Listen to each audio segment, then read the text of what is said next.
مشکات کی وہ حدیث پاک ہے جو آقا علیہ السلام نے فرمایا، اللہ کے رسول علیہ السلام نے فرمایا،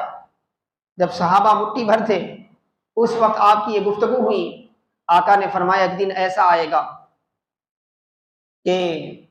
ساری دنیا تم پر ٹوٹ پڑے گی، جیسے دسترخوان پر رکھے ہوئے ایک پیالے پر بھوکے ٹوٹ پڑتے ہیں، ساری دنیا ٹوٹ پڑے گی۔ تو صحابہ نے تعجب سے کہا یا رسول اللہ، کیا اس دن ہماری قلت ہوگی، کمی ہوگی؟ تو آقا نے فرمایا وانتم یومئذ کثیر، اس دن تو تم کثرت میں ہوگے، گنا نہیں جائے گا، اتنے لوگ افراد بہت کثیر ہوں گے، تعداد بہت زیادہ ہوگی۔ لیکن آقا نے فرمایا ولیکن غصہ کا غصہ السیل، لیکن اتنی کثیر تعداد کے باوجود بحیثیت مجموعی ان کی کوئی قوت نہیں ہوگی، ان کی کوئی طاقت نہیں ہوگی، اسی لیے میرے آقا نے فرمایا ان کی حالت اس کچرے کے مانند ہوگی جسے سیلاب بہا کر لے جاتا ہے۔ جب سیلاب کا پانی آتا ہے تو سب سے پہلے جس خطے سے وہ پانی گزرتا جاتا ہے اس خطے کے کچرے کو صاف کرتا جاتا ہے، اسی لیے اس کے سامنے سب سے پہلے کیا ہوتا ہے، زمین کے اس خطے کا سب سے ہلکا جو کچرا ہوتا ہے، سب سے لا یعنی جو چیزیں ہوتی ہیں، بیکار کی جو ویسٹ چیزیں ہوتی ہیں، وہ سب سے سامنے ہوتی ہیں، اسی کو عربی میں غثاء کہتے ہیں، غثاء۔ تو زبان نبوت سے آقا علیہ السلام نے کتنا بڑا جملہ کہا،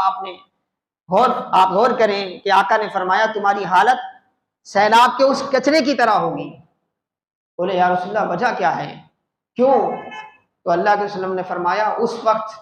اللہ پاک تمہارے دشمنوں کے دلوں سے تمہارا رعب نکال دے گا اور تمہارے دلوں میں وہن ڈال دے گا۔ بولے وہن کیا ہے؟ بد عملیوں کی وجہ سے دل وہن کا شکار ہوگا فرمایا۔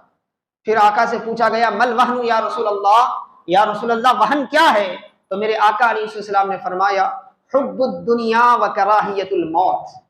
دنیا کی بیجا محبت اور موت سے نفرت، یہ دو چیزیں تمہارے اندر پیدا ہو جائے گی، جس کی وجہ سے دشمن کے دل سے تمہاری محبت نکل جائے گی، تمہارا رعب نکل جائے گا، تمہارا وقار نکل جائے گا، اور تم اس کچرے کے مانند بن جاؤ گے جسے سیلاب بہا کر لے جاتا ہے، سیلاب بہا کر لے جاتا ہے۔ حاضرین محترم اعزائے گرامی، قرآن کریم کی اس آیت شریفہ میں بھی ہمیں متنبہ کیا گیا اور حدیث پاک کے اس ٹکڑے میں بھی ہمیں احساس دلایا گیا کہ ہمارا وجود زمین و آسمان کی ہر مخلوق پر شرف والا ہے، کب تک؟ جب ہم اسلام کی شرافت کو باقی رکھیں، اپنے اندر اسلام کی کرامت کو باقی رکھیں، اسلام کے وقار کو باقی رکھیں۔ جب تک مسلمان اسلام کے بارے میں سوچتا رہے، اسلام کی نگہبانی کرتے رہے، اسلام کی حفاظت کرتے رہے، اللہ پاک اس کے مراتب کو دنیا میں بھی بلند فرمائے گا اور آخرت میں بھی بلند فرمائے گا۔ جس خطۂ ارضی میں وہاں کے مسلمان اسلام سے غافل ہو جائے، اپنی دنیاوی زندگی کو وہ اسلام پر ترجیح دینے لگے، اسلام اور اس کے قوانین کو، اس کے احکامات کو پس پش ڈالے اور یہ سمجھیں کہ وہ اچھی زندگی گزار رہے ہیں، تو یہ ان کی خام خیالی ہے، وہ بھی جھیلیں گے اور ان کی آنے والی نسلوں کو بھی کیا ہے، اللہ کا انتقام جھیلنا پڑے گا۔ قرآن کی اس آیت میں تنبیہ ہے صاف طور پر،